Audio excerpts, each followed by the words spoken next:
Hello everyone. I wanted to place this trigger warning in front of all of my videos for this series because it has to do with teen suicide and the attempt of suicide in general. If this is something that is triggering to you, please enjoy one of my other series. This one can get pretty heavy due to the content. So I do want you guys to be aware of that. I also want you guys to know that you are loved, you are enough, and you matter. If you are ever feeling that way, in a suicidal way or depressed or something like that, please get out there and get help. It's not about pride. To just put that, you've got to put that away. If you are having a rough time, talk to somebody, talk to family, talk to a friend, talk to just a random stranger at the bus stop or something.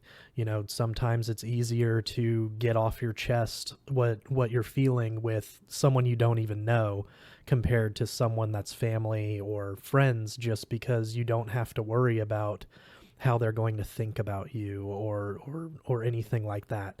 You gotta get those feelings out. I've got a couple of numbers here for those that may feel the way that they might be feeling. The purpose of this entire series is to bring awareness to teen suicide and suicide in general. So I do want to give you guys a couple of numbers. The first one, it's pretty simple. It's only 3 numbers. Call 988. If you feel that your needs won't be met from a regular hotline because you might be a member of the LGBTQ plus community, another number that you can call is 866-488-7386. Stay safe, love each other, and help those in need. The world is better with you in it. Thank you. Now enjoy the episode.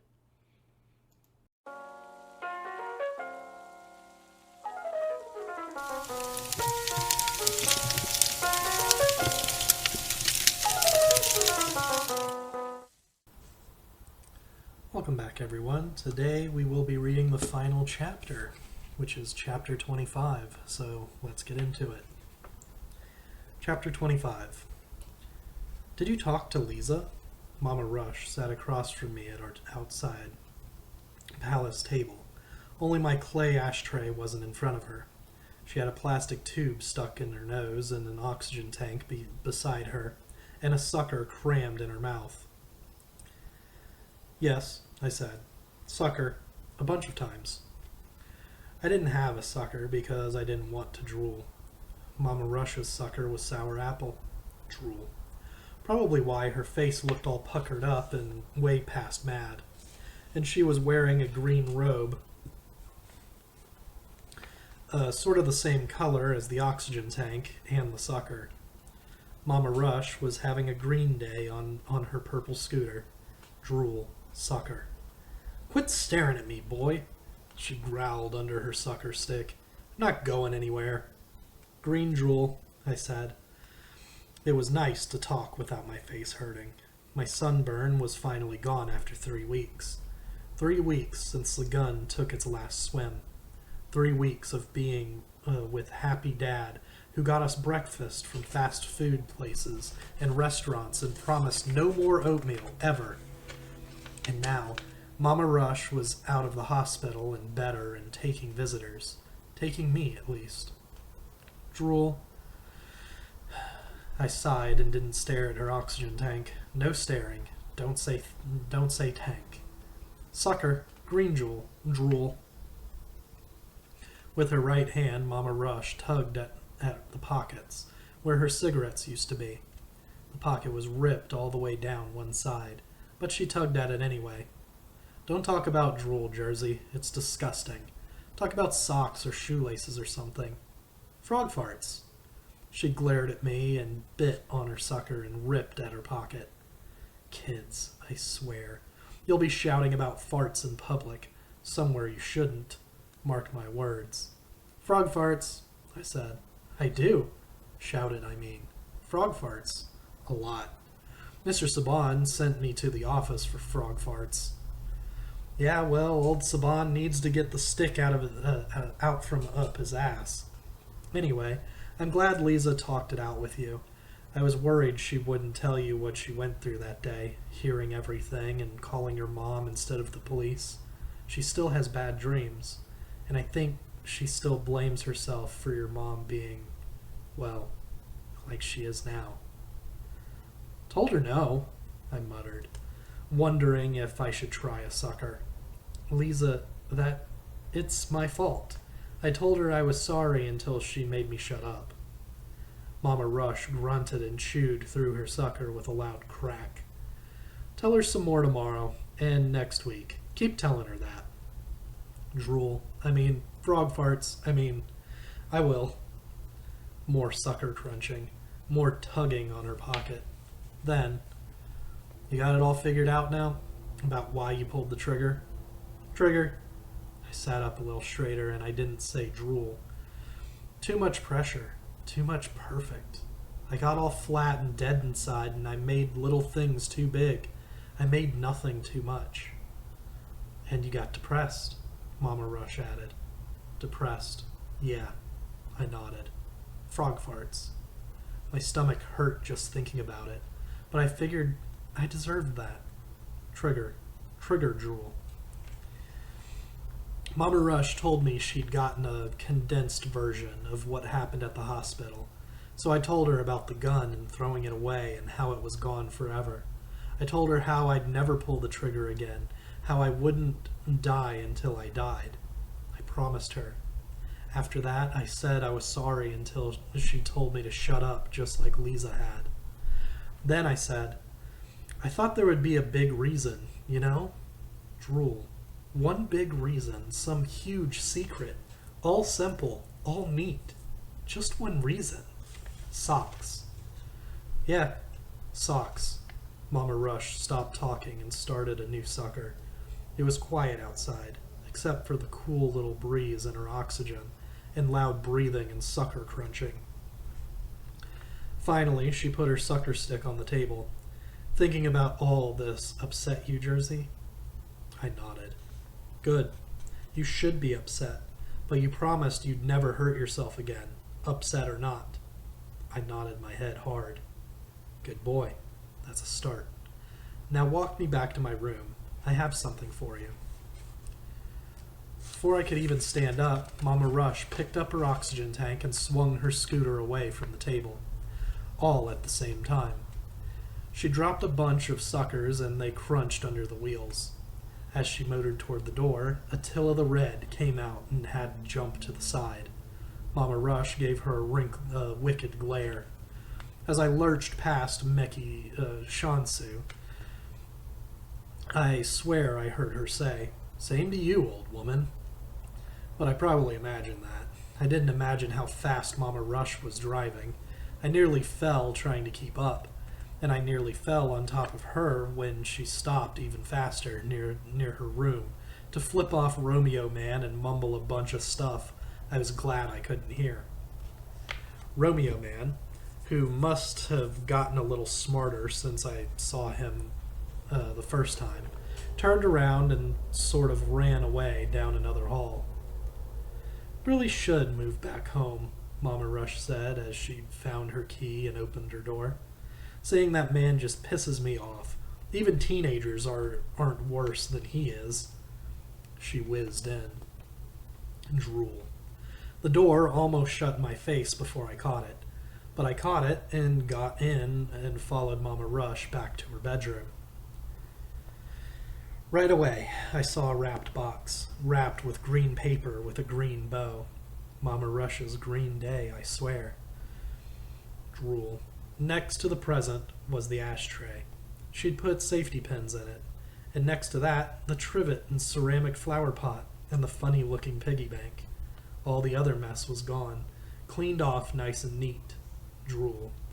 Guess there were some things she couldn't fix. She leaned back and nudged me just as I finished thinking that and pointed to her window. There was a mobile hanging there. Lots of little colored bottles. Tiny bottles on metal hangers, all floating around, green and blue and yellow and red. Lots of green, too. Lots. Floating. They had dust inside. Only I knew it wasn't really dust. It was clay. Bits and pieces and piles of clay dust. The rest of the presents, drifting back and forth in little colored bottles. See? I told you. Mama Rush motored a little ways toward the mobile and gazed up at it. The colors danced around the room. Bottles. They danced around her. Lots of ways to look at stuff, and you can always make something out of something if you try. She gave me a look over her shoulder. Go on, open your present.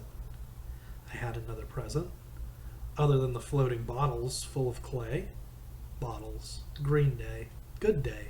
Bottles. So pretty. Had to make myself look away, make myself pick up the package and tear the paper. Mama Rush motored back over. Inside the paper I found a box, and inside the box I found the coolest notebook ever. Camouflage green cloth on the outside, with a black leather binding and leather edges, and my name wasn't on the outside. I opened the cover. Written in Mama Rush's squiggly printing on the inside cover was my name, telephone number, and address. Right under that, she had written, "If you aren't Jersey, that's all you need to know. Stay the hell out of his notebook and give it back to him before I have to hurt you." Then, she had signed her name and put her phone number underneath that. Green day, I said. Good day. Bottles. This is great. It's great. There's a pen holder in the back. I put in some black and blue ballpoints and a couple of red ones. She leaned back. I don't want you to start thinking everything's simple and neat again, but you need a new memory book. Been looking naked without one. My new memory book had lots of paper and some dividers, and on the first page, squiggled by Mama Rush, was a list. 1. See Mama Rush and give her all the presents I made her, scratched out. 2. Talk to Todd and find out why he hates me, scratched out. 3. Pass the adaptive driver's evaluation. 4. Make decent grades. 5. Take the ACT. The ACT. 6. Get a girlfriend. I looked up at her. Green day. Good day? She tugged at her oxygen tube and fiddled with her torn pocket, then smiled. Well, some things might be a little simple and neat. Besides, it seems like a good list to tackle next. You better get busy, because that's a lot to do.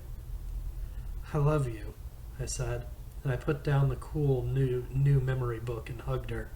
She hugged me back. Would you add something for me to that list? Bottles. Sure. I stepped back, found the pen holder, took out a pen, and got ready. Mama Rush's smile turned kind of wicked. Put down, throw Carl into Lake Raven for Mama Rush. Can you handle that for me, Jersey?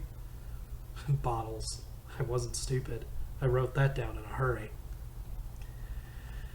When I got to my house, Lisa was in her yard looking prettier than ever.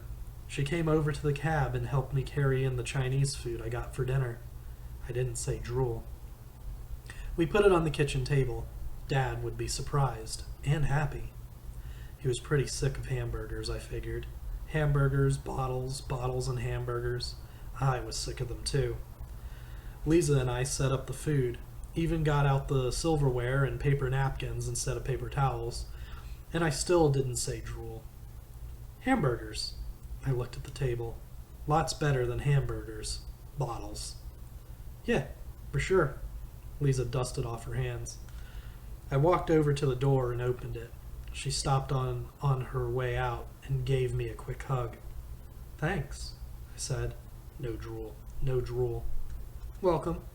She pulled back and stared at me just like Mama Rush does. Todd's a little better, I think. If you'll just give him some time. I know. Drool. Did my best to smile with both sides of my mouth, but it didn't work. It's okay. She kissed me on the cheek. I didn't pass out. Pretty good, for me. Then I watched her as she ran home. She sure was pretty. Well, I could like her if I wanted to. Bottles. I had to like her. Who wouldn't? The phone rang. I shut the door and went to answer it. Took me a second, but I got there. It was time for Mom. And it was Mom. Mom in her hotel. She called every night same time, and I talked to her every night same time. How are you? She asked right away, just like she did every night same time. I'm fine. Green day. Good day. Bottles. Hamburgers. Slow down. I took a deep breath. Went to see Mama Rush. Got dinner for Dad and stuff. He'll be glad. No hamburgers. You got dinner? Definitely surprised, Mom was. Good. Dad would be surprised too, for sure. Lisa helped me set the table, I said. Taking initiative. I'm proud of you, honey. I couldn't help it. I laughed. Then I covered my mouth and laughed some more. Mom went all quiet. When I finally stopped, I thought I heard Mom laugh too. I guess I say that a lot, huh? Yeah, kind of. Bottles. I bit my lip to keep from laughing again. I'll try not to say I'm proud of you so much. Slow down. Slow down. Deep breath. It's okay. Proud is good. I am proud of you, you know. Really. Something rustled, and I imagined Mom sitting back in her chair at the hotel. Bottles. Probably a chair with a desk so she could work, but also call me. Hamburgers. Thanks. Mama Rush gave me a new memory book. Bottles. It's green. Better than that white piece of junk? Way better. You won't throw it away? No. I touched the memory book. No way was I throwing it away. Too cool. And it had a new list with stuff already crossed off. Is Mama Rush still laying off the cigarettes, Jersey? Yes. Bottles. She is for now, but she eats lots of green suckers. Green apple.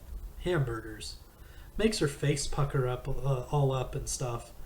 And she wants me to throw Carl in Lake Raven. The guy who fooled around on her? Yeah, I'll help you. We'll set a date. Mom, about school. Bottles. I played with the bottom of the phone, the little places where it sat on the charger. If I don't do better by Christmas, what about a GED? Less pressure. Hamburgers. Dad said maybe. Mom didn't say anything for a second, then maybe is good. Let's leave it at maybe and think about that closer to Christmas, okay? Okay. Bottles. Hamburgers. Green Day. Want to have dinner with me next week? Maybe we can get, something other than hamburgers. Monday night? Good day. Good. Yes. Thanks. Hamburgers. I mean, not hamburgers. I got excited, so I almost dropped the phone, fumbled it, caught it, got it back to my ear. Tell your dad to call me, Mom was saying. I'd like to have dinner with him another night, if you're all right with that. Very all right. Hamburgers, bottles, Green Day. Okay, honey. Well, I love you, and I'll talk to you later. Bottles. Love you too, Mom. I hung up, smiling my half smile and not even caring that much. Hamburgers. It felt okay. Half a smile. Bottles. It felt fine. Dad and I had a fine dinner too. Later, I got into my new bed in my new room down the hall. I left the green bedspread and the football rug in the old room, at least for now. They were in a good place. Green Day. A very good place. For now. That's it for Trigger. Next week we will be starting a new book of Mice and Men. It should last for about 6 weeks. It's very short. There's about 6 chapters to it. So that's it for this week. Next week, we'll see you guys with Of Mice and Men.